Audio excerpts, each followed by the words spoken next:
Bill O'Reilly, final clip here on The Daily Show with Jon Stewart. Americans, by their polling, say, I am a moderate conservative. That's what most of the people say they are. Now, if you want to talk them out of it, what you want, I absolutely do, because when you then discover what they believe, yes, it's not conservative. If you look at most Americans, what are you going to take away from our entitlement culture? Social Security? Try it and see what our center-right country does. Are you talking to me, or are you talking to this guy over here in the camera? I don't want to take anything away from anybody. Well, what I'm trying to tell you is there's a know, foundation to the country, and secular progressives want drastic change. No, they don't. Oh, come on, stop it. You ever read the Daily Post? They want the tax rate to go from 36% to 39%. In what 3% does that turn it socialist? Look, you want it? Okay, I'm glad we heard that, because here's the part where I get to say I'm a genius. Okay. I'm a genius. No, in Atlanta, days before all the socialist talk stuff, I mean, I thought the numbers are higher than, or Jon Stewart uses higher numbers. I was like, I didn't know the definition of socialism was increasing the tax rate from 28 to 31% on money earned above, on taxable income above $250,000. You were listening to Joe the Accountant too much, I think. Joe the Accountant. Who's the guy Fox brought on? It was like Timo the House Builder.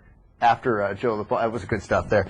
No, I mean, that is not socialism. Is when the state owns the industry, like owns the TV stations, and this is a legitimate debate about a tax rate of 31% or 34% on money on top of the $250. Right, and that's this was the confusing thing about Joe the plumber, not the accountant. Mm-hmm. In my mind, I was thinking he's not an expert on accounting, because isn't that to earn $250 after taxes? Don't you have to make so much more than that? You have to make, yeah, got that. Not so much after taxes, but like taxable income. That's after your net. Right, exactly, yeah.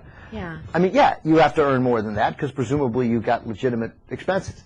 But it's a crazy argument. Crazy socialism. Again, it just shows nobody reads anything. That's not social. You know who's socialist? Cuba.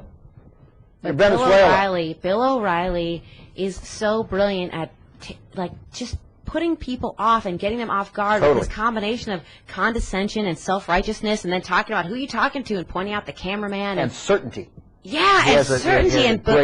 I'm telling you, whenever somebody's belittling to me, I suddenly question all of my own beliefs. Everybody does. Nobody wants to be belittled. And he is, it's a shame that he uses his talents for evil. I know. Because he's enormously talented. Unbelievably talented. He really is a talented broadcaster. Do you know anybody who in the middle of an argument can turn your argument on its head instantly into his argument and fire it back at you? And he can do it in a second and a half. And he doesn't really need very much information or very many facts. Yeah. He can still turn your own argument against you. Yeah, he's a bad dude, though. That's the problem. But Jon Stewart did a nice job. Jon Stewart really did cute. a very nice job. You have to admit it. No, it was good. You would cuddle Jon Stewart. Good day for the Jews. Very good day for the Jews.